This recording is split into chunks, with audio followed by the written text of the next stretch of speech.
The general span for FM radio stations usually falls in the range of 97 kHz to 108 kHz. AM stations generally fall in the range of 530 kHz to 1750 kHz. Within these frequencies, 99.9% of audible radio lives. In these parameters, you will find talk radio, rock, rap, country, etc. Basically everything you'd generally associate with radio. Outside these areas were military stations used during the wars, and some rogue stations that have all been since shut down or discontinued. Those areas are known as dark frequencies, or dark radio. No one with specialized radios have heard anything on dark radio in years. Until now. One day, a man came home from the flea market with a highly sensitive military-grade frequency radio.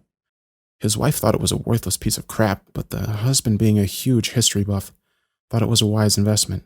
He had hoped to find an active military station, or one that was set up on a constant loop, broadcasting Soviet-era information, or war propaganda. He would spend hours a day scanning for stations and hoping he could find something out there that would make his purchase worthwhile. He would pick one precise frequency at a time and scan the entire range for any activity. Several days went by digging through the static, and he had nothing to show for it, until the day he finally heard something. It was very grainy at first. He tried to fine-tune it as best as possible, but he was barely able to make out what was being said. He could hear words, but was unable to understand them. He went out the next day and bought a sound recorder. When he turned on the radio, he was shocked how much clearer the signal came in. It was still grainy, but he could make out some of it. In a low groan, he heard, We have. We have what? The man thought to himself. The possibilities were endless. The man noticed that the words kept repeating on a loop. He had found exactly what he was looking for, an old abandoned loop station. He turned on the recorder and tried to record the sound as best he could.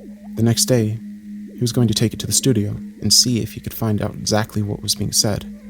The man barely got any sleep that night.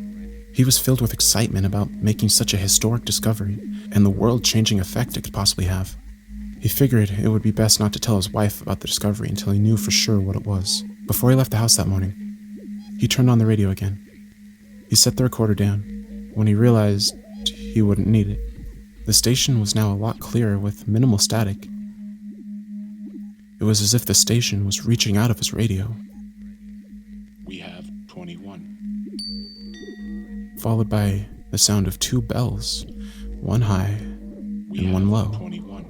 The man sat in awe listening to the loop over and over again. He would hear the 2 bells in between the repeating phrases. 21. Is that a code for something? 21. Do they have 21 objects of some sort? He was perplexed. We have 21. He spent the day doing research, but ended up with nothing. No mention of the phrase, "We have 21," played any significance in history.